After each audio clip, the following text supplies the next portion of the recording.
Welcome to Train Signal. You're watching Site Building Components. In this video, we're going to cover some of the components and kind of start a journey towards populating your SharePoint sites with useful things. Because let's face it, an empty SharePoint site doesn't do anyone a whole lot of good. So in this video, we're going to be covering a beginning of what web parts are and some of the options that a lot of the web parts share in common. We're going to be using the announcements and the calendars web part as some examples. Then we're going to cover page creation. I'm going to show you how to add additional pages to your SharePoint sites. We're going to be covering static and web part pages and the difference between the two. And then we'll get into adding in the content editor web part. This is really nice because it allows us to add static content in and amongst dynamic content as well. And we'll show you how that integrates into a page. We'll also be covering discussion boards, and I'm going to show you how to moderate or at least set up a discussion board for moderation. And then we'll also cover how to build picture libraries, kind of a neat little widget and a really easy way to upload pictures to your site. Then at the end, we'll talk about what we covered and I'll provide you with your skill checklist. So let's get started.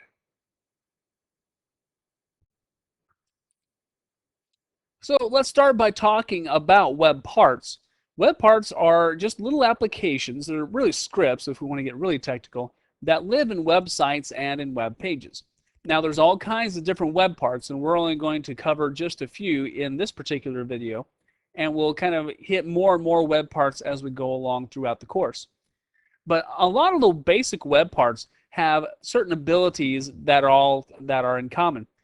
For example, you can edit a lot of the web parts in using a standard web form, or there's also the ability to edit them in a spreadsheet style editing.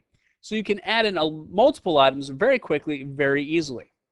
A lot of the different web parts have the ability to have multiple views. For example, the calendar you can see as a regular calendar, like you think a calendar should look, and it also has the ability to list off the events in just a very standard, basic form. A lot of the web parts also allow you to integrate them into your Outlook.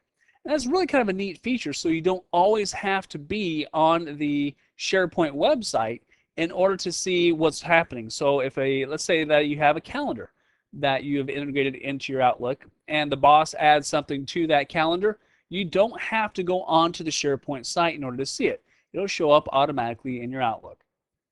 Then we can also add additional columns for more detail, and I'm going to show you what this looks like.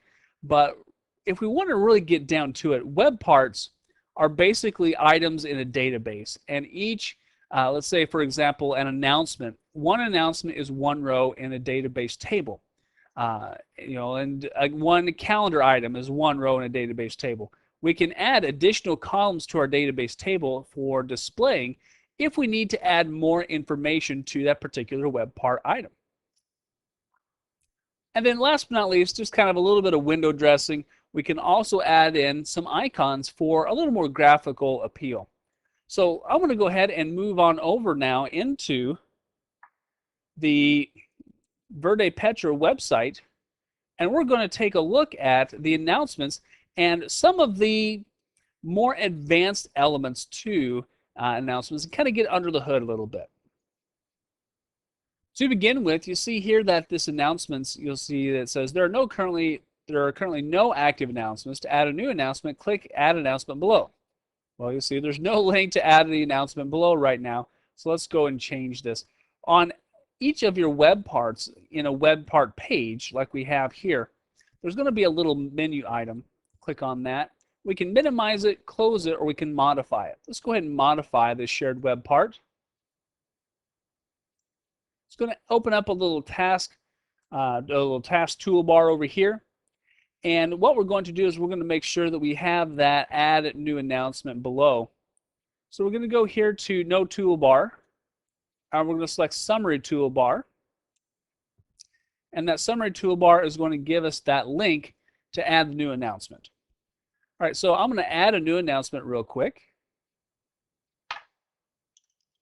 And we'll just add in here a standard company picnic announcement. And you'll notice here that we have this neat little WYSIWYG editor. This is really a nice feature because it allows folks who are non-HTML programmers to jump right in and start editing the SharePoint site. So let's see here. We'll say bring your own desserts and beverages. Now we can specify an expiration date for this item too. So I'm going to click on this little calendar. You'll see this little JavaScript calendar pop down, and I'm going to select Saturday. There we go.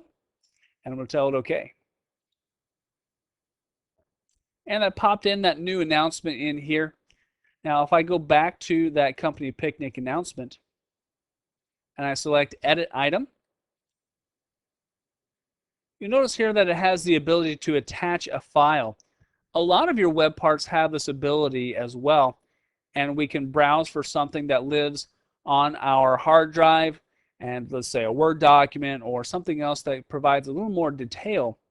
And now for this one, it's not particularly necessary, so we can go ahead and cancel that. But I wanted to point that out to you real quick because it is a really handy way to get documents and objects out to your constituents. All right, so let's go into, now what you're seeing here is the announcements web part in a web part page. We're going to go in and take a look at the announcements in its list form. And you'll see here that there is another announcement here hanging out in the announcements list. Getting started with the Windows SharePoint services. Looks like it is expired. I'm going to select the little drop-down arrow right here and select delete. It's very easy to edit and delete items using that little drop-down arrow, and it won't show up until you roll across it. All right, we've already seen the new button and the new item, and the form, and the new button actually will open up that form and allow you to add it in a basic web form, and it's handy for editing only one item at a time. But if we want to add multiple items very quickly, we can go to Actions and Edit in Datasheet. And this is a lot faster way to add items to your SharePoint web part. Or really, we probably should start saying at this point to our announcements list. So I can click here in the title box, and I will say 401k forms due on Friday. And I'm just using my tab key just like I would in, say, like Excel to bounce on over. And I'll go ahead and I'll add one more. And we'll add in here SharePoint class on Thursday. And I'll press tab, and away I go. Now, at this point in time, I need to point out to you, look at here, this is a little access icon, right? This datasheet view is brought to you by Access 2007. If you don't have Access 2007 installed on your computer, on your client machine, this datasheet view will not be available to you. Now, most folks who are going to be spending the dollars and the time and the effort to implement Microsoft SharePoint services or SharePoint server, they're already going to have this installed, so it's not going to be that big a deal. But I did want to point that out to you just in case you're using Office 2003. Some of these features do not work with Office 2003. So I know Uncle Bill's looking for the dollars, right? So I'm going to go back up here and select Show in Standard View. And that brings me back to my regular scheduled program. Now, other items that I can do with this, I can also drop this to Excel. I can open it directly into Access and work with it there. I can also view the RSS and the Alert Me options in having it actually have this item send me email when something changes. Kind of a nice, neat feature for alerts. Let's talk about settings now. Earlier, I was talking with you about how you can add columns and you can alter the views. We'll take a look at those in just a moment. First, let's take a look at list settings. Here in the list settings, we have a lot of options that a lot of folks kind of skip over whenever they're kind of messing around with this item. You can delete the list, save the list as a template. We can specify versioning for it. We can specify permissions, which we'll talk about in a future video. workflow, which we'll talk about in the future video. We have the ability to see what columns are currently here. We can create columns, add existing columns, all kinds of things that are available here for us. That basically, if you want to think about the settings as kind of getting under the hood of the web part or the list or that component, it's probably the best way to think about it. I'm going to go back to the announcements now. Go back in here to actions, and I'm going to go to settings here and create an additional column too.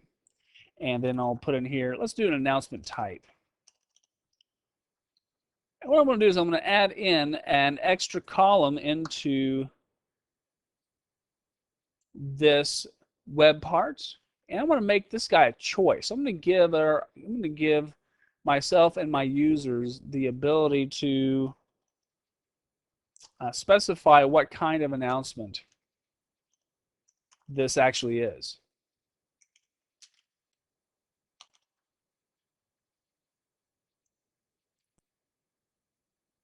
Do I want to require that this column contains information? Yeah, I'm going to require this one. And now I'm going to enter in my choices. And we'll do here department, official, department, unofficial, we'll do corporate, we'll say company-wide, and we'll just leave it at 3. I could go on, I could add more if I wanted to, but I'm thinking that's going to be good enough. I'm going to leave this as a drop-down menu. However, if I wanted to allow radio buttons or if I wanted to allow multiple selections, I could use the checkboxes. So it's kind of a neat option, especially if there are multiple choices or multiple options that we want to specify. Do we want to allow folks to fill their own in? Most of the time that you're going to want a choice option to be set to no. Default value, I can just click here on the box. You'll see it automatically fills in choice 1 from my list up top. And I can add this to the default view so that everyone can see what type of announcement it is and whether or not they should really pay attention to it. So I'm going to tell this OK. And now I need to go back in and specify what type of announcement it is. And so I'm going to specify this one to be department official. And I'm going to use the edit item here. And for this one, we're going to make this company-wide. And this one, we're going to specify it to be company-wide as well. And you'll see over here, here's my new column showing up. Nice and neat, huh? All right, so we see that initially creating new announcements is very easy. However, when we want to get into the kind of the workings and the gears and the moving parts of it, there's a lot of options that we can use to configure the announcements item. Now let's go on over to the calendar option. Before we do that, let's go back to the operations page. Over here in our quick launch bar, we see that we have the calendar option as well. Currently our calendar is not being displayed on our web parts page here on the front page. We can add that real quickly. I'm going to go to Site Actions and Edit Page. And here in the Edit page, I can quickly and easily add that calendar web part and display it right on the front page, just like that. Now initially it looks a little bit funny because it looks like it's a little bit cramped over here. I'm going to go here to Edit and Modify Shared Web Part. Let me scroll over here just a little bit. I'm going to go here to the current view and switch it from whatever view it's looking like right now and go to all events. It's going to give me a little warning here saying, hey, this web part might take up a little more space than what you think. Well, that's okay. Let's give it a whirl here and tell it okay. Now that looks a little bit nicer. It's a little bit wider, but it kind of overtakes the announcements page a little bit. And at this point in time, I have to make a decision. What's more important to me? Do I want to, let me exit the edit mode to see how it will look. Do I want to give the announcements more precedence, or do I want to give the calendar more precedence? Even though I could make further alterations to this one here, I'm thinking that I'm probably just going to close the calendar option because I don't really need it there because I already have my announcements, and my calendar is actually already part of my quick launch. So let's go into the calendar option, and a lot of people are going to be more comfortable seeing the calendar in this, well, calendar view. And so there's a lot of options that we can perform here in this one. Let's go to Actions, and real quickly, let's connect this guy to Outlook. And you'll see it's going to prompt me to connect this SharePoint calendar to Outlook. I'm going to go ahead and tell it yes. And it's going to prompt me to log in so that it can access the calendar material on the SharePoint site. And I see that I can open up this calendar object that I created just a little bit ago. So a really cool thing. It does show up as a separate calendar, which is really nice. Now, obviously, if I had a higher resolution screen, it'd be even nicer to see, but I could turn it on and I can turn it off as well. So I know it's kind of an old hat trick for a lot of you Outlook users. You're probably familiar and used to seeing multiple calendars right next to each other, especially in a higher resolution screen. All right, so let's go back now to our calendar page.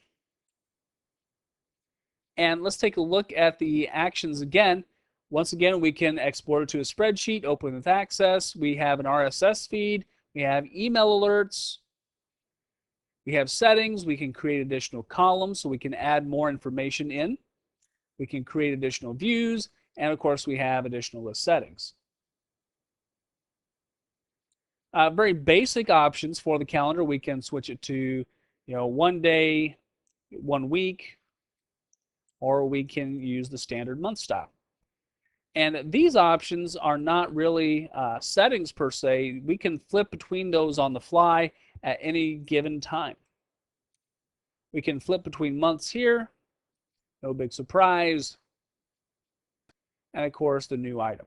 Notice that what we do not have underneath actions, we do not have the datasheet setting. So at this point in time, we are not able to edit that in the datasheet and add things as quickly as we would be able to, say, in the announcements page.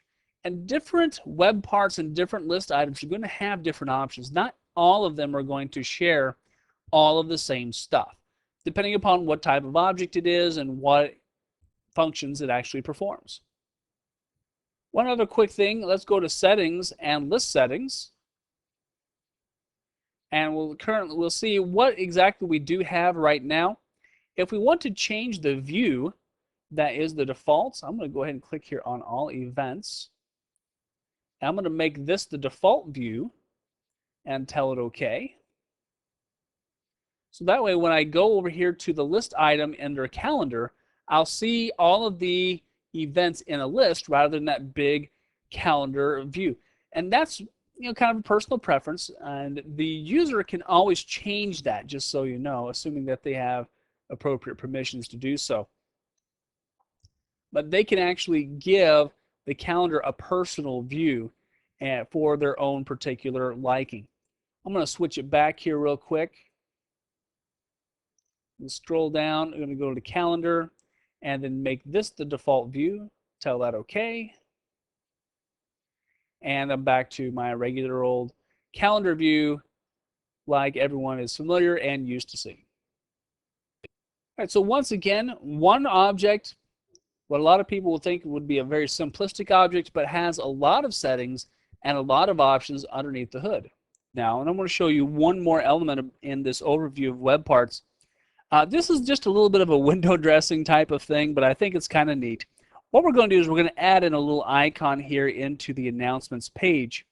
I'm sorry, the announcements web part. And in order to do that, I'm going to go back over to my little drop-down arrow, modify shared web part. Scroll over just a little bit. I'm going to go to advanced. I'll scroll down here in advanced. and you'll see that we have a blank title icon image URL. Well, what we're going to do is we're going to sub in a little URL, but first we have to make sure that the image that we want to use is actually in the right directory on the server. So I'm going to switch you over to the server here real quick. There we go. And you'll see here on my desktop that I have created a shortcut to the images folder. Let me go ahead and open this up here real quick, and let me show you once again where this is. We saw this earlier, but one more time: program files, common files, Microsoft shared, web server extensions, 12, template, and images. So that's where we're at. Now I'm going to go to the C drive, and here in the C drive, let me shrink this guy down here real quick. You'll see that I have a little smile.ping. I'm going to add a little smiley to my announcements page. I'm going to take smile.ping. I'm going to drop it into the images folder. All right, so now that my smile.ping is in the correct place, let's go back and let's switch over to the operations homepage. And I'm going to just grab this icon here, this URL, sub it in, and I'm going to switch out the name that I want to use, smile.ping, and tell it OK. And you'll see here is my little smiley face. I know, kind of a little quirky and kind of a little bit of a window dressing kind of element, but adding icons adds more character to your SharePoint site. So just wanted to show you that. So now that we've accomplished and had this little overview of web parts in general, let's go ahead and go on back to our regular scheduled program here, back to our OneNote slides. And let's go ahead and move on into page creation. So now that you understand what web parts are, let's talk about how to add pages of web parts and static HTML if you so desire. Pages can contain static HTML, web parts, and both actually. In terms of the static HTML pages, we actually have a rich text editor built in, a WYSIWYG editor. What you see is what you get. And it makes it very easy for us as administrators to go in and make alterations, as well as the users. Now, there is also the option to go in and alter the HTML source. Now, most folks aren't going to want to do that unless, of course, you have a bunch of HTML programmers on staff, which is, fantastic. But for the most part, most folks are going to prefer to have that WYSIWYG editor. The web parts elements, they kind of have their own editing options. You can add items, new items and such, as we've already seen just in the previous section. And again, a lot of web parts are going to have various options to specify and turn on and turn off. But the nice thing is that we can actually add static HTML as well as dynamic web parts into the exact same page. Now, we would do that through a web parts page. A static HTML page, or what we know as a basic page in SharePoint, that's going to have a little more, less flexibility, I guess we should say, rather than the web parts page. The web parts page, we can slap in static HTML as well as a web part right next to each other, even if we want to. Again, links to pages usually are going to be in your quick launch bar. We can also add them to the top link bar if you so desire, as long as that top link bar is not inheriting links from the parent site. Now, for the Verde Petra site, that's not really going to be an option because we are inheriting the top links bar from that ops top level site. So we're going to be adding in links to the pages we create in the quick launch bar. Now, pages, as we create them, are stored in document libraries. By default, whenever you create a site, you always get one shared documents library. This comes along with the package, especially for a team site. So we have to have some place to put them. They can't just live out in the middle of nowhere because these pages are actual files, just so you know.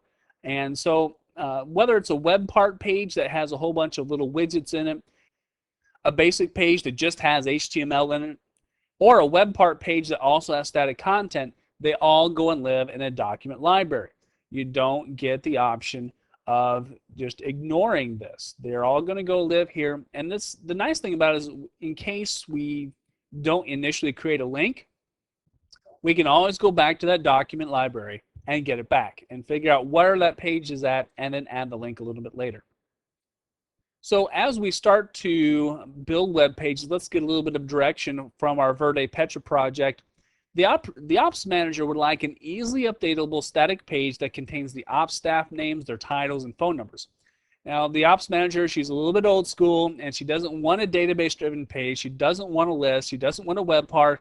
She is comfortable with HTML, even though you've already told her that it's got a WYSIWYG editor, and that's all she's going to be able to use.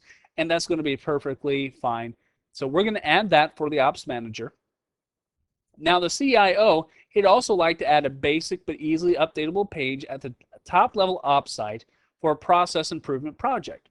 But he'd also like to have the option for discussion amongst the staff. Now, you decide to create a web part page that's going to have a static HTML web part as well as a discussion board web part. Now, since you were recently involved in a flame war on one of your favorite forum sites, you know better than to just let people, willy-nilly put whatever they want up on the discussion board. So we're going to implement content approval on that discussion board. Now, he's also tasked you with creating a picture library of potential print-on-demand print devices that the ops manager is considering for purchase. So we're going to be using this scenario as our guide as we start adding pages. So let's go ahead and move on over to our operations website, and let's start adding some pages. So the first page we're going to add is that static page for the ops manager. So we're going to go to Site Actions and Create. I'm going to scroll down, and over here underneath Web Pages, we're going to click on Basic Page. It's very easy. And so we're going to say Ops, Staff, Phone List. You'll notice that I'm not putting any spaces in here, because what I'm actually going to be doing is I'm going to be creating a page. Now, this is just my thing, and you might have a different opinion about this, but I much prefer to have no spaces when I'm creating files, okay? Because this is a file name, and it's going to be as part of the link. When you have spaces, you get weird URLs. So I would recommend that instead of using spaces, you use what we call camel case. And camel case is just when we take words that are all capitalized and squish them together. All right, so nothing, that extravagant, kind of a funny name for a very simplistic idea. All right, so we're going to save this in shared documents. That's going to be great, and click on Create. And now, right as soon as we create this page, the rich text editor is going to pop up here for me. And now I can begin editing the page right now. And we'll say Ops Staff Phone List. I'm going to make this a little bit bigger. I'm going to make and use the little font size button here. I'm going to make this a number 5. I'm going to press the Enter key a couple times here to give me some space.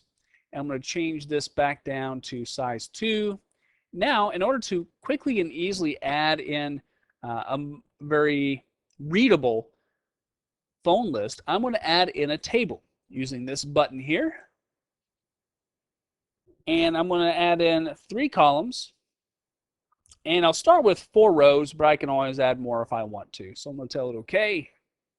You notice it starts off really rinky-dinky here. So I'm going to roll my mouse across the very end of it here. We're going to see if we can't get this stretched out here. Now, a lot of you are initially thinking, wow, this looks a lot like Word. And yeah, it does, but it's not Word, okay?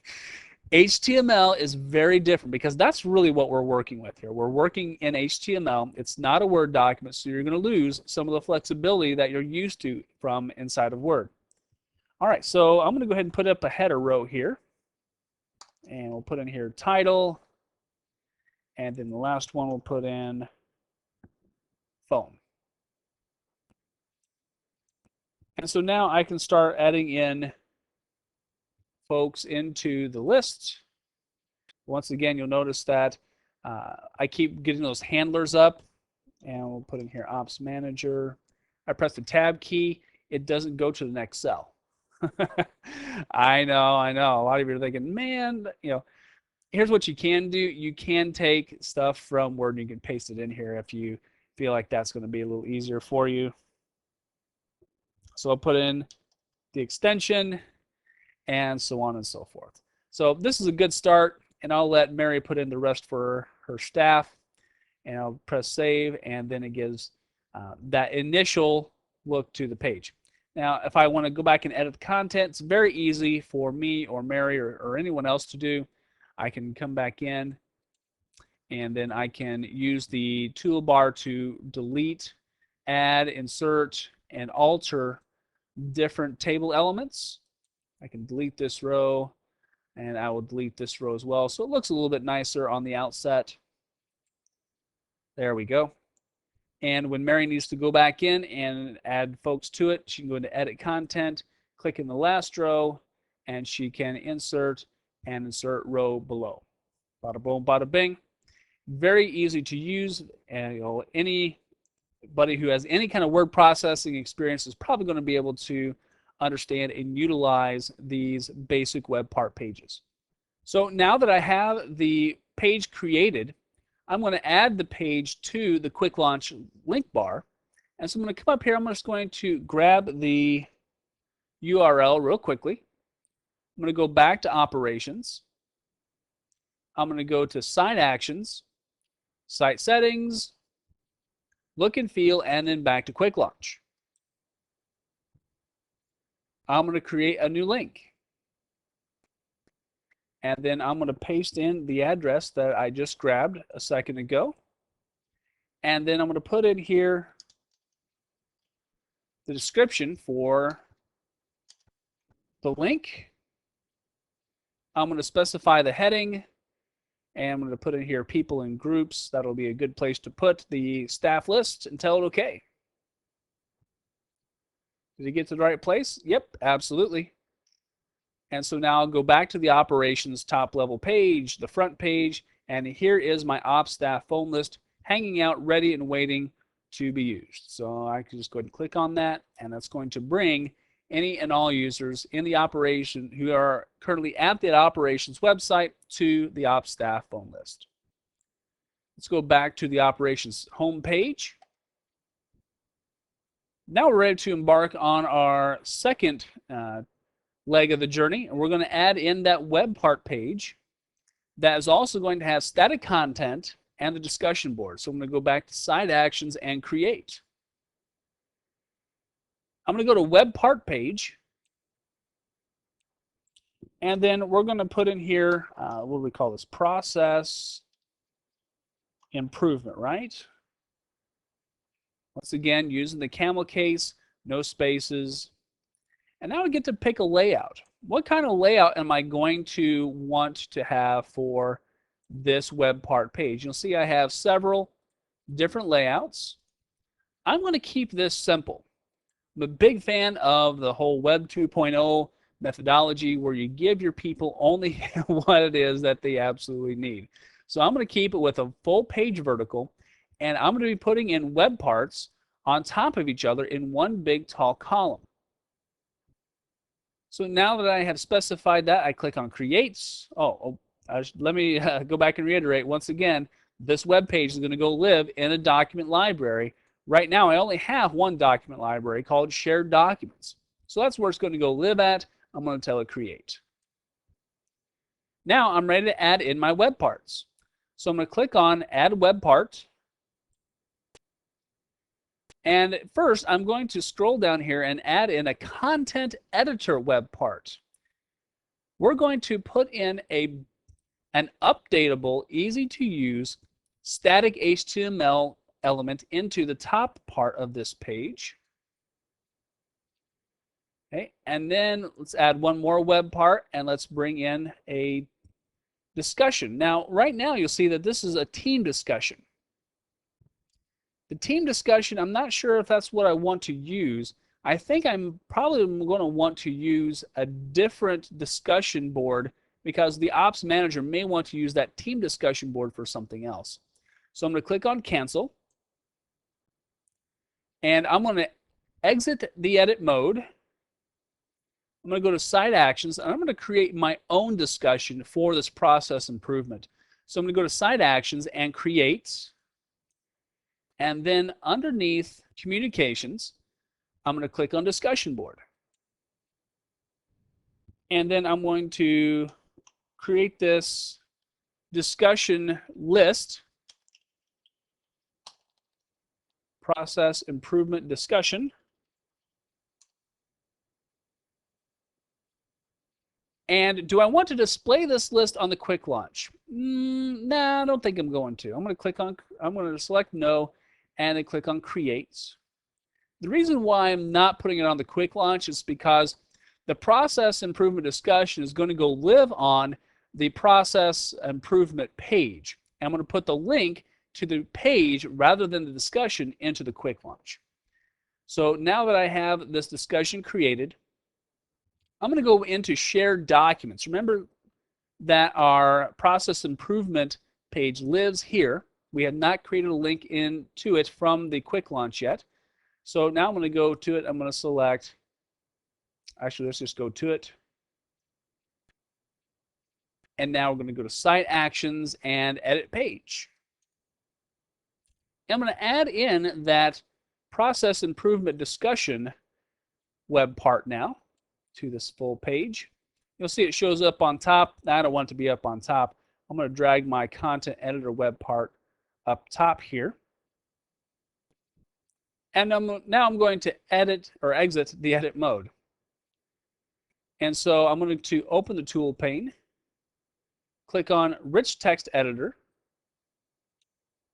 Oh, but you know what? Look, here's also the HTML source editor. So if someone is gutsy enough to want to write the HTML, they can use this instead of using SharePoint Designer. So I'll cancel that and go back to Rich Text Editor. And now I can actually go ahead and start creating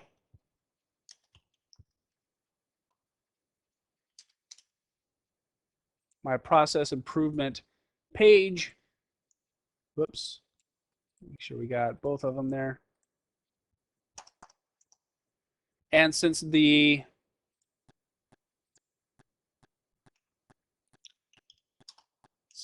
CIO, add your text here and save it. I'm going to exit the edit mode. Now currently there are no items to discuss. And so before we get to adding new discussions, we're going to add in some additional options for this process improvement. We want to make sure that we have content approval on this. We don't want anyone to be able to post whatever they want, because if they start doing that, people get angry, and then it can be very difficult, to say the least. So we're going to go into discussion board settings. And here's kind of a weird thing, okay? And this is going to be one of those things you're going to want to write down, because the ability to alter or have content approval is underneath versioning settings. So I'm going to go here into versioning settings. Currently, content approval is not required. I'm going to tell it yes. Okay? Do I want to create a version each time I edit an item in this list? With this discussion board, I'm going to say no. Let me tell you why. If a user posts an inappropriate comment in the discussion, and you want to be able to go in and go ahead and allow the comment, but maybe they've used a naughty word or maybe a name that you'd rather have left out, then we don't want a version of that naughty word back in the different versions of the particular discussion. So we're going to tell it no. We don't want it to create a new copy every time something gets edited. In other objects, that might be a different story. You know, if it's something like a document or something like that, that's a different case. But for the most part, creating a version for discussion boards, it's not that necessary. Okay, so who can see draft items? A draft item is an item that has not been approved yet. And so what we're going to do is we're going to leave it to be only the users who can approve items and the author of the item. So only the administrator of the site is going to be able to see what a user initially posted and the user who posted that item. Everyone else will be blind to the fact that Jimmy Bob used a naughty word in his post. All right, so we're going to tell that okay. And so now that we have content approval specified on this, we're A-OK. Now we could, once again, we can add in, columns if we so desire. We can alter the views and all that good stuff. But I'm thinking that everything is going to be A-OK for right now. So I'm going to go back to the operations homepage. All right, so now we're going to go back to our shared documents, go back to process improvement, that particular page. Here's going to be our easily updatable item that's going to allow our CIO to edit this.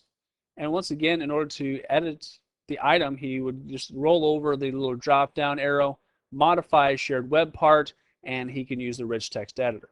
Now, if he's wild and crazy, he could use a source editor, but again, we probably want to discourage our users from doing that. If we can, it's probably not going to be something that most of them are going to want to play with anyway. All right, so we're going to cancel that out. This page is ready. Let's just add a new discussion very quickly. And you'll notice here that items on this list require content approval. Your submission will not appear in public views until approved by someone with proper rights. All right, nifty. And so we're going to post our new discussion. Supply chain management. And I'll just post a quick topic.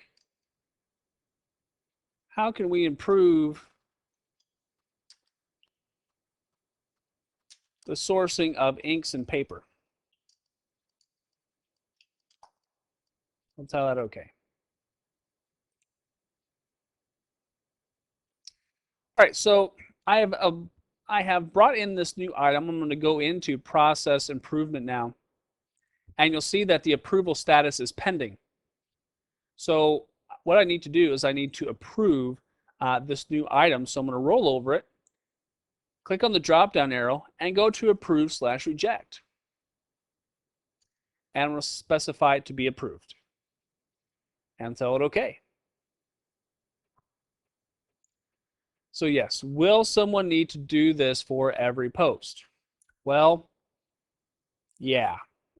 That may mean that you might not want to be in charge of that. Once again, we are building this so that eventually the operations people will take this over. But if they don't want to handle the content approval, then you might have to turn it off. And turning it off isn't that big a deal. You just go back to settings, discussion board settings, and then versioning, and you can tell it no. You don't need to have anybody approve it, and the discussion board stays open. The comments and the topics pop up as soon as I really should say they pop up in the public view as soon as someone creates it and submits it. So that's a question that you need to answer in terms of building discussion boards, if you're going to use them at all, quite honestly, is do you need approval? Do you not need approval? All right, let's go back to shared documents. Let's go to that process improvement page. Let's grab the URL. And let's go into the site actions and the site settings. Let's throw that guy into the quick launch bar. We'll create a new link for it.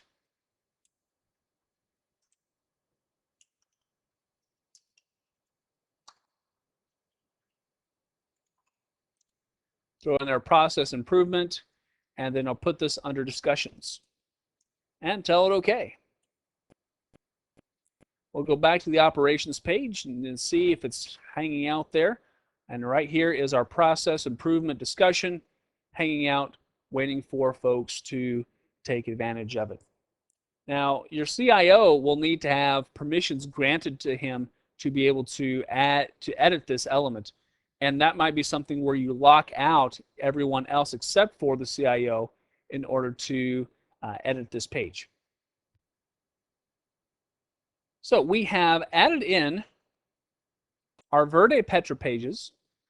We are missing one last item though. We want to be able to create a picture library for those potential POD printers. So let's go back and let's fix that real quick. I'm going to go back to the operations homepage. Now, this is a picture library. Where do we want this picture library to live?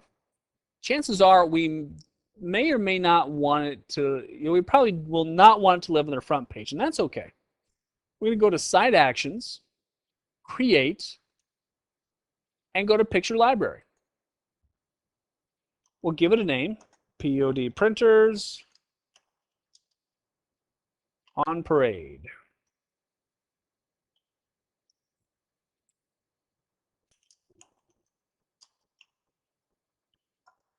And we'll specify a photo gallery of possible printers to purchase. And wow, are we all about the alliteration on this one, huh? In this instance, I'm going to go ahead and display the picture library in the quick launch. I may not want it to be on the front page at this point in time. I could always add it later on if I wanted to, but right now I'll just throw it into the quick launch. And I'll click on Create. And here is my POD Printers on Parade. Now I'm going to go up here to upload and upload multiple pictures. And I'm going to, in my pictures directory, I have another folder called POD Printers. And I'm just going to select all of the pictures in that directory. Let's pull this up a little bit. And now I'm going to click on Upload and Close. It's going to ask me to authenticate here, and that's okay. And away it goes. So it's going to transfer those pictures up to the POD Printers on Parade item. So now I'm going to go back to POD Printers on Parade, and here they are. Now at this point you'll see that my pictures have lousy names and no real information about them. So I'm going to go ahead and click on this picture, and now I can go in here and I can edit the item, and we'll call this the POD X5000, and then I can add in all of the description.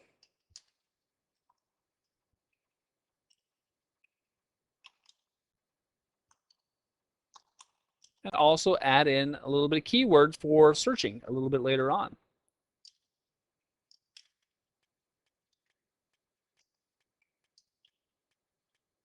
Keywords, we're going to talk more about those when we get into search, but certain web parts have the ability to have those. It's going to help just make them, especially for pictures, find them a little easier to search. Let me switch over the name here real quick too while I'm thinking about it, and tell it okay. I'm going to scroll down, and here is my POD X5000. Quite happily sitting here. When I roll over it, you'll see my little description, a really neat printer, shows up. And so, adding in libraries in here are really super easy. We can also use this as finding the properties, and I can take this item and I can grab it and I can throw it into a page as well. So I'm going to copy this URL real quick. I'm going to go to the process improvement, and really this is really more like an illustration than anything else. I'm going to go to rich text editor. When you add in pictures in your rich text editor, like I'm about to do here, it doesn't allow you to upload them. All we can do is specify the location. And when we have a picture library, it makes it very easy to go to that picture library, grab the URL of the photograph, and then paste that URL into a static HTML element and pop that picture into that object quickly and easily. You'll see it's showing up here. And now my little X5000 is hanging out now in the process improvement. Let me go ahead and take that out here real quick, because I don't know if the CIO is really going to be all that crazy about having that picture in there. So what you might want to do is create a picture library for everyone to be able to upload to, so that they can add in their pictures. So if they need to post those pictures into static web pages, they have a really easy way to post them up onto the server and then also get the URL for that image quickly and easily. So we have created everything that we have set out to create. We have created our process improvement page. We have created that static HTML page for ops staff phone list. We have also created our picture library for our POD printers on parade. So it looks like we're all set. Let's go ahead and move on back to our regularly scheduled program now. And let's talk about what we learned.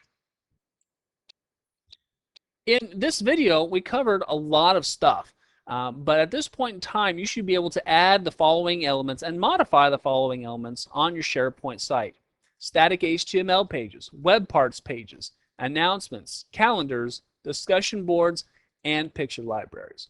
Now, here's one critical element that I want to kind of throw in here at the end that I want you to remember. Don't add more parts than your users actually need.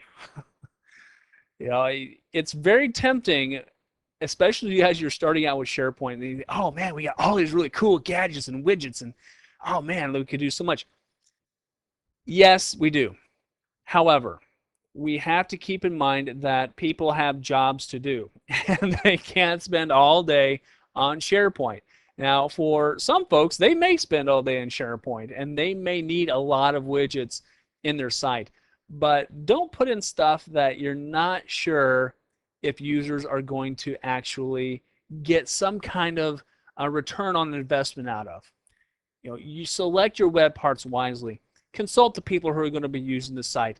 You know, make a plan before you even sit down to build the site, what web parts you're going to need. Now, of course, as you start off, you're going to want to probably build a site and throw in a whole bunch of web parts, throw in a whole bunch of pages, and try it out. You know, absolutely. And then once you have an idea of what's available to you, then take that information to your constituents, the people who you're going to be building these sites for, and say, hey, here's what's available, here's what you can do, here's how this might be able to make your life a little bit easier. And then help them help you decide what parts that they're actually going to get some use out of. So in the next video, we're going to be talking about some more advanced web parts. We're going to be talking about blogs. We're going to be talking about wikis and some other really cool stuff. So I will see you hopefully in just a little bit.